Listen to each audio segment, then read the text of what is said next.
하나님을 사랑하시는 마음으로 또 우중임에도 열심을 내셔 나오신 여러분들을 주님의 이름으로 환영하고 축복합니다.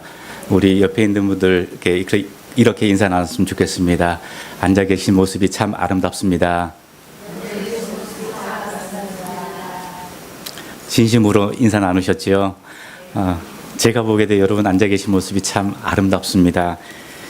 생각보다 비가 많이 와가지고 어제 기도하고 바라기는 저녁 때부터 비가 왔으면 좋겠다, 그런 개인적인 바람을 갖고 있었는데 밤사이 비가 많이 내리고 여러분들 오신 중에도 비가 많이 온 줄로 압니다. 그럼에도 여러분들의 발걸음이 가벼울 수 있었던 것은 하나님께서 여러분들을 사랑하는 마음이 크다는 것을 믿고 있기 때문인 줄 믿습니다. 지난주에 일본 방송을 볼 기회가 있어서 보는데 반가운 모습이 있었습니다. 무엇인가 하면은 지난번에 제가 5월 말 6월 초에 저희 선교회 행사가 있어서 태국 치앙마이로 갔는데, 그때 일정을 다 끝내고 우리 동료 선교사님들하고 코끼리 쇼하는 곳을 가자 그래가지고 한번 간 적이 있습니다. 근데 지난주 방송에 그 모습, 그곳이 그대로 방영이 된 것을 봤습니다. 새로운 감회가 있고, 그게 어떤 모습인가 하면은 거기에 사육되는 코끼리 가운데 한 마리가 코로 이제 붓을 끼워주면은 코로 그림을 그리는 겁니다. 여러 가지 그림의 모습을 그리다가 맨 마지막에 소개한 것이 무엇인가 하면은 이름은 모르겠는데 일본 예능인 그 얼굴을 그리는 그것을 보여주는 것을 보았습니다. 찬찬히 봤을 때 코끼리가 그렇게 그릴 수 있는 것은 부단한 연습 노력이 있었겠지만은 그 옆에 사육사가 코끼리의 그 상아 뿔을 붙잡아서 조정한다랄까요, 움직이는 그러한 모습을 보면서 생각한 것은, 그렇다, 코끼리가 그렇게 능력을 발휘할 수 있는 것은 옆에서 사역사가 그 역할을 해주기 때문이다. 그렇다면 우리 그리스도인들은 어떤가? 그리스도인으로서의 역할을 하기 위해서는 우리 역시도 예수님께 붙잡힘을 받아야 된다라는 그런 마음이 저의 가운데 있었습니다. 바라기는 우리 모두가 날마다 예수님께 붙잡힌, 그리고 예수님을 따르는 그러한 믿음의 삶이 있어지기를 간절히 소망합니다. 요나서는 여러분들 너무나 잘 아는 내용일 겁니다. 요나서 하면 여러분들은 언뜻 떠오르는 것이 어떤 것이 있습니까? 요나서, 바다, 물고기, 그게 일반적인 우리가 갖고 있는 생각들입니다. 비그리스도인들, 그러니까 교회 나오지 않는 사람들도 그 이야기는 잘 알고 있습니다. 그러면서 이제 관점이, 생각이 다른 데로 흘러갑니다. 과연 사람을 삼킨 그 물고기는 무엇인가? 어떤 종류인가? 과연 사람이 물고기 뱃속에서 3일간을 살 수 있을 것인가? 요나에 있어서 말씀해 주신 것은 그게 핵심이 아닌데 사람들의 관심은 엉뚱한 데로 가는 것을 보게 됩니다. 그래서 혹시 그것이 지어낸 이야기가 아닌가 혹자는 그렇게 생각하고 얘기를 하기도 합니다. 그런데 우리가 요나서를 찬찬히 보면서 그 요나서에 담겨 있는 하나님의 놀라운 계획을 안다면은 단순히 풍랑을 만나서 요나가 바다에 빠뜨려지고 물고기가 요나를 삼키고 사흘 동안에 뱃속에 있다가 다시 물고기가 무트로 토해내는 그것이 아니라 이 요나서에 담기는 하나님의 그 마음, 하나님의 사랑이 무엇인가를 다시 발견할 수 있다는 것입니다. 그 부분에 대해서 오늘 함께 생각해 보았으면 좋겠습니다.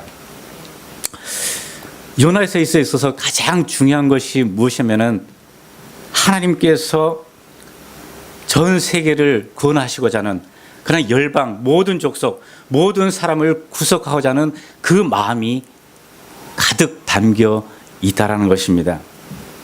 구약에 있어서 선교의 가장 기초가 되는 그것이 무엇인가 하면은 요나서라는 것입니다. 신약에서 선교를 얘기할 때 빠질 수 없는 것이 마태복음 28장 18절로 20절의 말씀입니다. 여러분 다 알 것입니다. 너는 가서 모든 족속으로 제자를 삼아 아버지와 아들과 성령으로 세례를 주고 내가 너에게 분부 모든 것을 가르쳐 지키게 하라. 볼지어다 내가 세상 끝날까지 항상 너희와 함께 하리라. 그것과 견줄 만한 구약의 말씀이 요나서에 있다라는 것입니다. 하나님의 세계 선교에 대한 관심과 하나님께서 이스라엘을 택하시는 그 목적이 무엇인가? 그것이 세계 선교, 모든 사람을 구원하시고자 하는 하나님의 계획이 담겨 있다라는 것을 우리에게 요나서를 통해서 교훈하고 있다라는 것입니다. 그런데 이스라엘 백성들은 오해를 합니다. 그걸 선민사상이라죠. 하나님께서 우리 이스라엘 백성을 살아가게 하셨기 때문에 우리만이 복받은 민족이다. 그건 잘못된 편협된 태도입니다. 오늘 등장하는 주인공 요나도 그렇습니다. 이기적인 생각에 있습니다. 하나님께서 그에게 맡긴 일들을 거부하는 모습을 봅니다. 그런데 결론적으로 본다면 하나님께서 이스라엘의 편협된 태도 그리고 요나의 이기적인 그런 행동이 있다 할지라도 하나님의 목적을 결코 방해할 수 없고 또 하나님의 세계 선교를 향한 그 목적은 반드시 완성되어지고야 만다는 것을 우리에게 말씀해 주고 있습니다.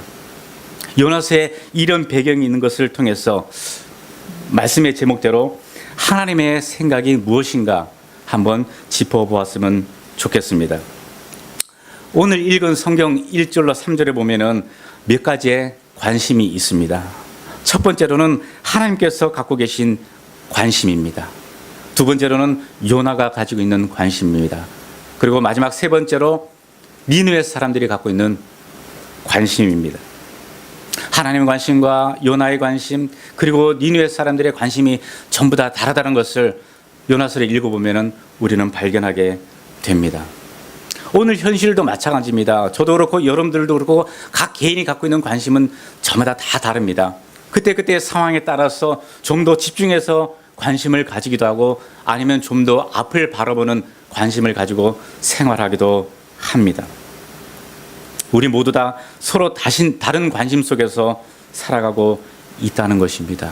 그러나 분명한 것은 하나님께서는 늘 사람에게 관심을 갖고 계시다는 것입니다.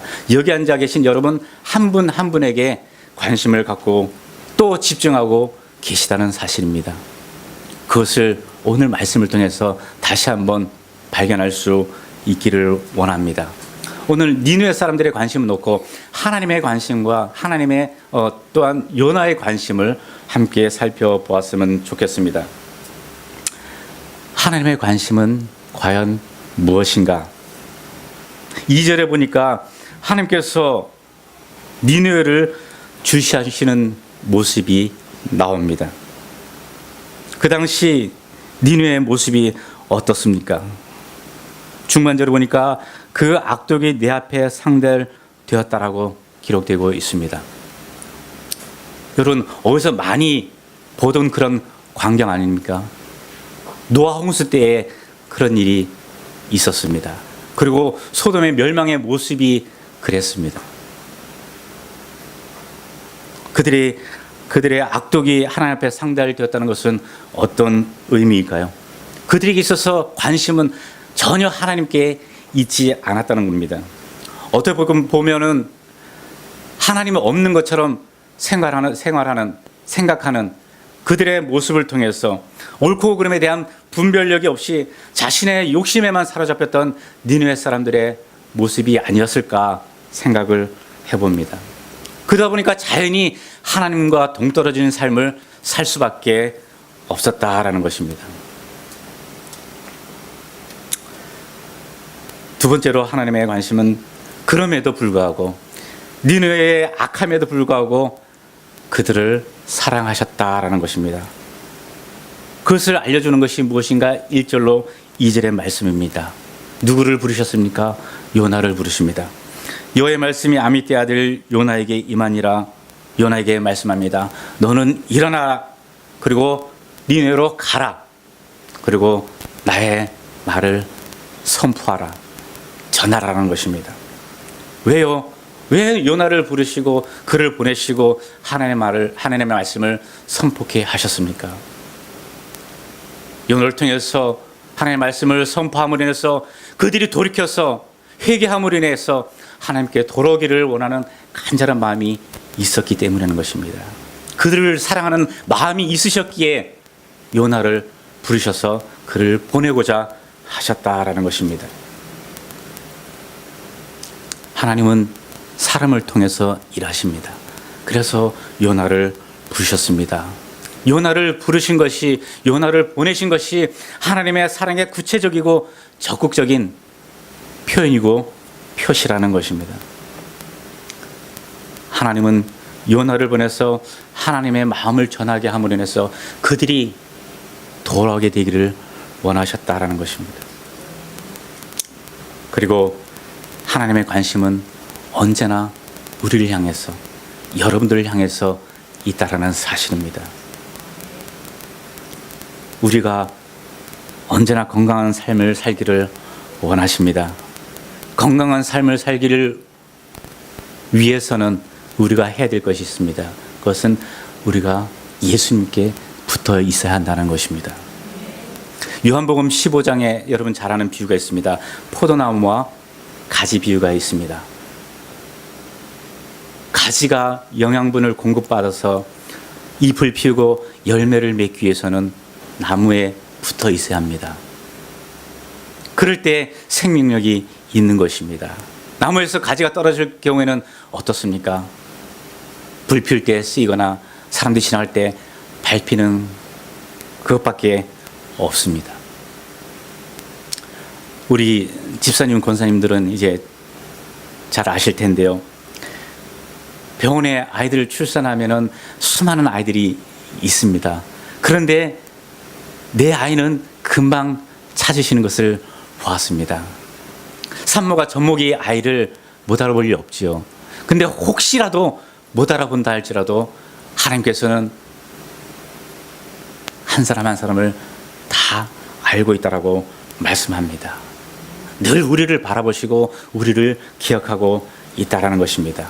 왜요? 그만큼 하나님께서 우리에게 관심을 가지고 사랑을 기울이시고 있기 때문입니다. 우리 각자에게 한번 질문해 봅시다. 정말로 하나님께서 나에게 관심을 집중하고 계시는데 나는 얼마만큼 하나님께 집중하고 하나님을 바라보고 있는가?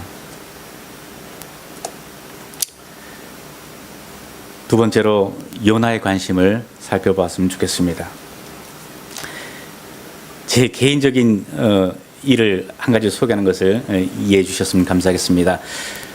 1970년대 초에 제가 이제 두메산골 시골에서 어머니의 주도로 인해서 가족이 전부 다 서울로 상경을 했습니다. 처음에 살았던 곳이 서울 도남동이라는 곳입니다. 봄에 왔는데 가을에 시골에서 외할머님이 오셔서 어머니와 외할머니가 장을 보러 시장에 가시는데 제가 뒤에 쫄래쫄래 따라가다가 그만 길을 잃었습니다. 그리고 3일 만에 버스 타고 지나가던 저희 아버지가 저를 발견해서 찾게 되었는데요. 지금 보면 하나님의 은혜인데 그 당시에는 참 마음 한켠이 아픔이 있었습니다.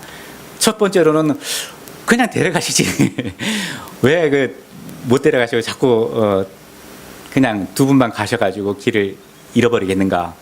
또 한 가지는 제가 중학교 때까지 방학 때만 되면은 아버지나 어머니의 손에 이끌려서 고향으로 갔습니다. 그때마다 시골 어르신들이 하는 얘기가 내가 그때 잃어버렸던 아이냐는 얘기를 계속 들었습니다. 그래서 저는 그 당시에 집 나가면 고생이라는 사실을 뼈저리게 느꼈습니다. 근데 요나에 비하니까 저는 너무나 행복하더라고요.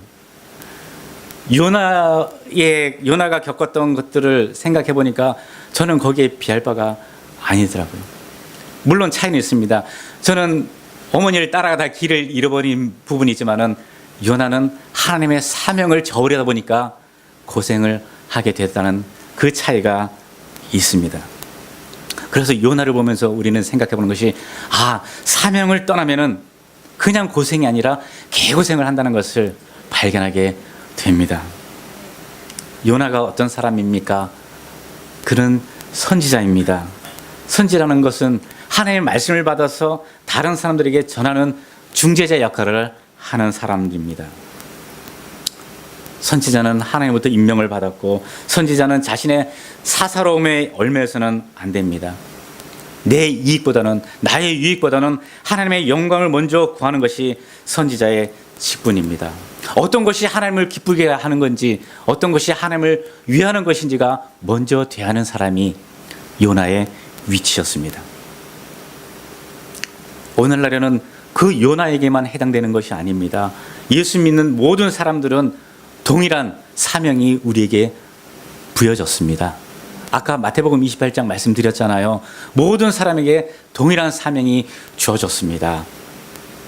생각해야 될 것은 이제는 그 사명을 떠나면은 여러분들도 요나처럼 고생한다는 것을 기억하셔서 결코 사명을 떠나지 마시기를 부탁을 드립니다. 그러나 선지자로서 요나는 그런 모습을 잃어버리고 하나님의 명령을 거부했습니다. 그의 영적 상태에 문제가 발생했습니다. 선지자로서의 자신의 임무를 망각했기 때문입니다.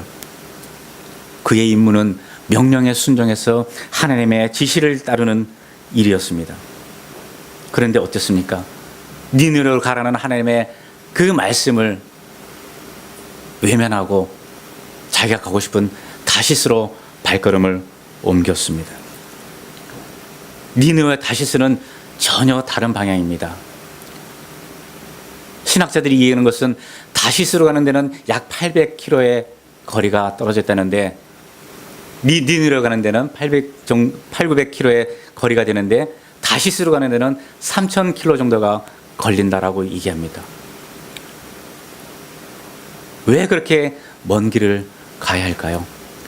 그는 철저하게 하나님의 말씀을 거부하고 오히려 등을 돌린 모습을 보여주고 있습니다. 하나님의 말씀을 반해서 그가 항구에 도착합니다. 도착했더니 배가 있습니다. 다시스로 가는 배가 기다리고 있습니다. 상당히 자신의 상태를 합리화할 수 있는 그러한 상황이 놓여져 있습니다.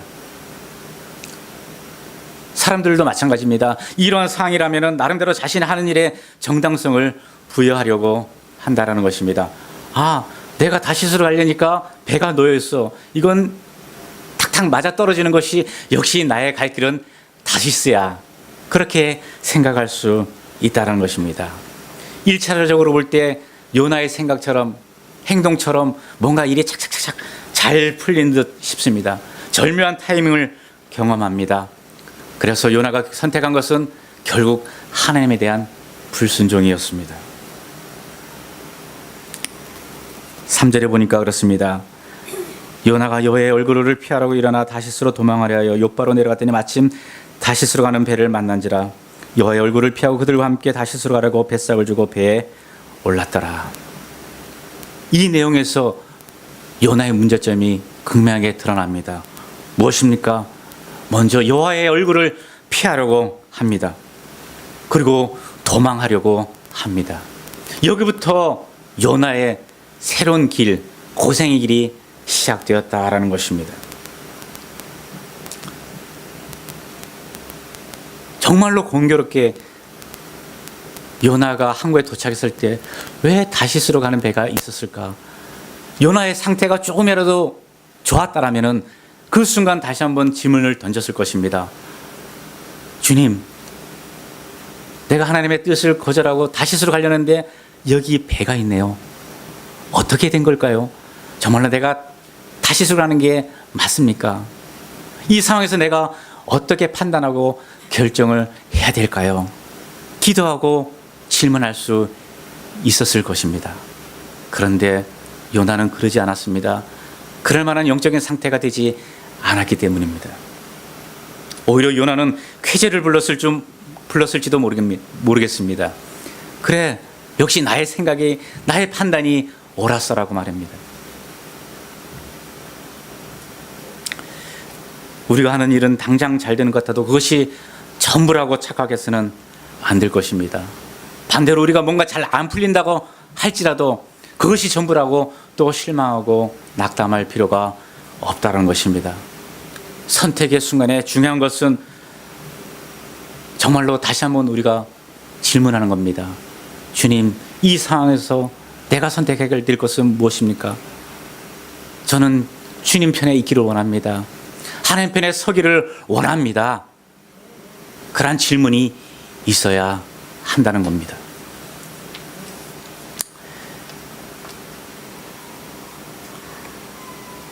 이제 요나가 배를 타고 바다 위로 갑니다. 새로운 환경이 주어집니다. 그런데 여기서부터 이제 하나님의 간섭이, 하나님의 개입이 시작됩니다. 무엇입니까? 여호와께서 큰 바람을 바다 위에 내리심에 하나님께서는 요나의 하나하나를 다 보고 계셨습니다. 다시스로 가는 배를 타고 배가 출하는 모든 것들을 다 보셨습니다. 이제 배가 어찌할 수 없을 때, 요나로서는 어찌할 수 없는 상황이 있을 때 하나님이 개입을 시작하셨습니다. 큰 바람을 일으키시고 큰 폭풍이 일어나게 하셨습니다. 이때까지만 해도 요나는 잘 나갔습니다. 이제 하나님의 낯을 피해서 내가 목적하는 곳으로 갈 수 있었다라는 그런 안도감이 있었을지 모릅니다. 요나는 꾀서서 하나님을 따돌리고 탈출에 성공했다고 생각했을 줄 모릅니다. 그러한 상황에 하나님께서 등장을 하셨습니다. 하나님의 반격이 시작된 것입니다.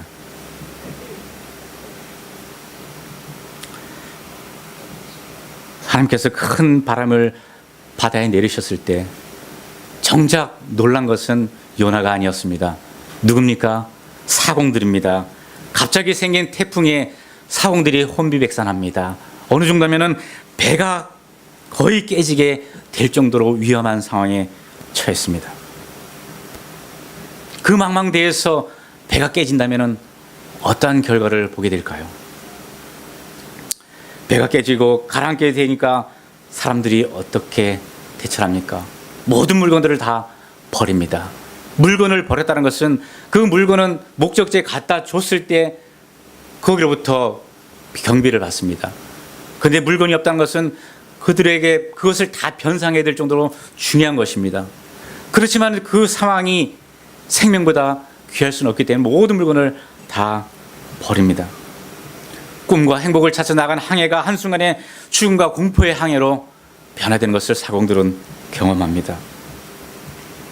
그 다급한 순간에 그들이 할 수 있는 것은 1차적으로는 조금이라도 배가 가볍게 하기 위해서 모든 물건을 버린 것이고, 그와 더불어서 각자의 신들에게 구합니다. 태풍을 멈추게 해주십시오. 이 어려운 상황에서 나를 도와주십시오. 우리를 구원하여 주십시오. 결과가 어떻습니까? 전혀 나아진 것이 없습니다. 왜요? 그 태풍을 일으키신 분은 하나님이시기 때문입니다. 하나님만이 그것을 다시 한번 잠잠케 하실 수 있는 분이었기 때문입니다. 선원들이 행한 그 두 가지 행동은 오직 그들이 할 수 있는 모든 것이었습니다. 살아나기 위해서 할 수 있는 방편이 그것밖에 없었습니다. 목숨을 구하기 위해서는 어떠한 희생이나 고통도 그들로서는 감당할 수밖에 없었습니다. 그것을 모르고 요하나가 하나님께 감히 대적을 하는 모습을 봅니다. 그 상황에서 우리가 한 가지 생각해 볼 것은 진짜와 가짜가 무엇인가 하는 것입니다. 말씀드린 것처럼 사공들은 각자의 신들에게 구합니다. 그런데 그 어느 신도 자기들을 도와주지 못했습니다. 그들을 도와줄 수 있는 신은 누구요? 오직 하나님밖에 없었다라는 것입니다. 배는 온통 공포와 소란으로 아비규환입니다. 그때 배의 선장이 하나 놀라운 것을 발견합니다. 요나는 배 밑에서 자고 있었다는 거예요. 그 모든 상황을 개의치 아니하고 배 밑에서 자고 있었다고 얘기합니다. 요나가 그렇게 잠을 잘 수 있었던 것은 하나님께서 니느웨 가서 전하라는 그 말씀을 거부했기 때문에 스트레스가 많았을 수도 있고요. 또 하나님의 낯을 피해서 가다 보니까 피곤할 수도 있고, 그래서 그가 깊이 잠들었을 수 있을지도 모르겠습니다. 그러나 우리가 다시 한번 생각해 볼 것은 그것이 단순히 잠잔다는 그것이 아니라 그 표현은 그가 철저하게 하나님을 등지고 있는 모습을 우리에게 보여주고 있는 것입니다. 영적으로 요나의 상태는 하나님을 완전히 거부하는 그러한 모습을 보여주고 있다는 것입니다. 폭풍과 아무런 상관도 없는 사공들은 지금 죽음의 길목에서 아우성이고 있는데, 정작 폭풍의 원인 제공자인 요나는 아무것도 모르고 태평하게 잠을 자고 있다는 그 사실, 그에게 선장은 얘기합니다. 지금 무엇을 하고 있느냐? 일어나서 기도하라. 지금 우리가 다 죽게 됐는데 너의 신에게 기도해라. 어떻게 보면 요나보다 선장이 더 영적으로 깨어있지 않나 모르겠습니다. 왜요? 너의 신에게 기도하라고 그렇게 권하고 있습니다. 요나는 기도할 마음, 상태가 전혀 되어 있지 않는데 다시 한번 요나를 깨우칩니다. 너의 신에게 기도함으로 인해서 우리가 살아날 수 있을까? 선장은 지푸라기 잡는 심정으로 요나에게 그렇게 얘기를 하는 것입니다. 너의 신에게 구해봐라. 그러면 혹시 너의 신이 우리를 도와줄 수 있을지도 모르지 않느냐.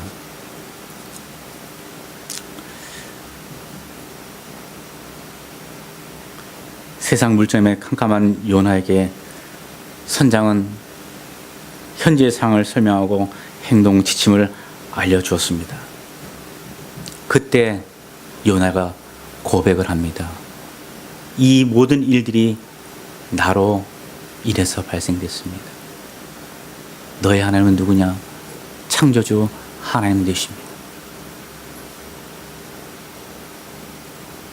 모든 신들이 구원할 수 있는 신은 아닙니다. 그 폭풍 가운데 그들을 구원할 수 있는 분은 오직 여호와 한 분뿐이셨습니다. 선원들이 얘기합니다. 왜 그런 짓을 하였느냐? 그게 무슨 짓입니까?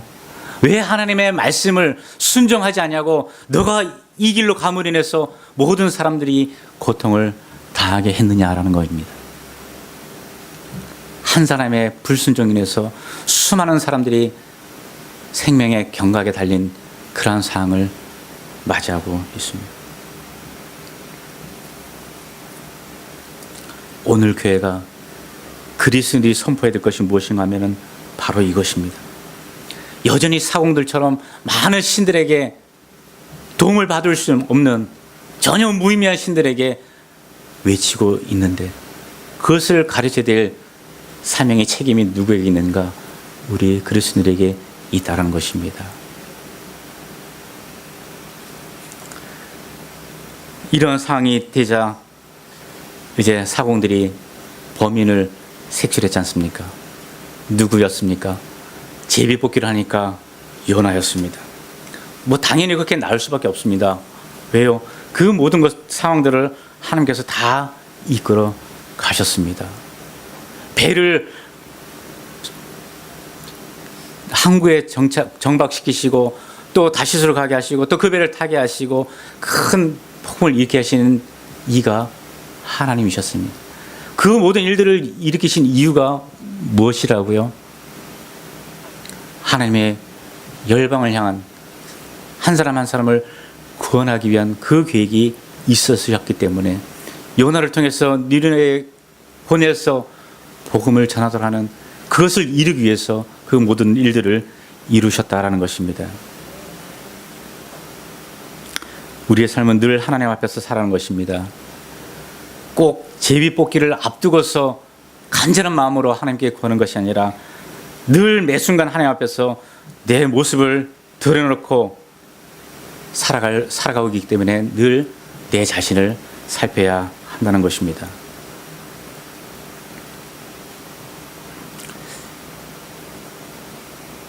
요나가 하나님의 일격에 그만 초죽음이 되고 말았습니다. 하나님을 따돌리는데 성공한 줄 알고 착각하고 배 밑에 내려가서 태평하게 있었는데 선장이 급하게 깨우는 소리를 듣고 하나님이 거기까지 오셨다는 것을 알았습니다. 그래서 바다와 육지를 지신 하늘의 하나님이라고 자신의 하나님을 소개하였습니다. 오늘도 저와 여러분들은 하나님 앞에서 살아가고 있습니다. 우리가 아무리 주도 면밀해도 머리를 써도 결코 하나님을 따돌릴 수 없습니다. 그때 우리가 할 수 있는 것은 무엇입니까? 주님을 선택하는 것입니다. 그냥 주님의 말씀에 순종하는 것입니다. 내 모든 것들을 하나님께 맡기는 것입니다. 주님의 신실하심을 온전히 믿고 그 주님을 따르는 것입니다. 만약에 요나가 처음에 하나님께서 말씀하셨던 그 명령을 온전히 순종했다면 어떠한 상황이 있었을까요? 말씀을 마무리합니다. 우리는 요나를 통해서 하나님께서 갖고 계신 생각, 하나님의 마음이 무엇인가를 다시 한번 알았습니다. 부모의 마음이 언제나 자식을 생각하는 것처럼 하나님 역시 변함없이 우리를 생각하시고 염려해 주시고 있다는 것입니다. 때로는 우리가 그 하나님을 외면하고 곁길로 간다 할지라도 그 모습까지도 하나님께서는 계속해서 보시고 다시 한번 돌아오기를 기다리고 계신다라는 것입니다. 반대로 요나의 관심은 철저한 자기 합리화였습니다. 그가 하나님의 명령을 거부하고 자기의 생각대로 선택한 일은 그런대로 성공한 것처럼 보였습니다. 그러나 성공한 것처럼 보였던 당장의 현실이 자신을 돌이킬 수 없는 처참한 상황을 맞이하게끔 만들었다는 것을 생각지 못했을 것입니다. 하나님께서 여러분 한 사람 한 사람을 인도하시는 것이라면 여러분 결코 여러분의 손을 대지 마시기를 바랍니다. 여러분이 손을 대는 순간 요나 같은 그러한 상황을 경험하지 못한다고 얘기할 수 없을 것입니다. 여러분, 소가 마차를 끄는 것이지 마차가 소를 끌 수는 없는 것입니다. 하나님의 뜻이 우리를 끌고 가도록 해야지 우리의 생각이, 우리의 의지가 하나님을 이끌어 가서는 결코 안 된다라는 것입니다. 오늘도 우리 아버지의 마음이 무엇인지 아는 만큼 아버지의 뜻대로 이루어지기를 소망하면서 우리에게 주어진 사명을 묵묵히 그러나 기쁨으로 당당하게 걸어갈 수 있는 저와 여러분들이 되시기를 주님의 이름으로 축복합니다. 사랑하는 하나님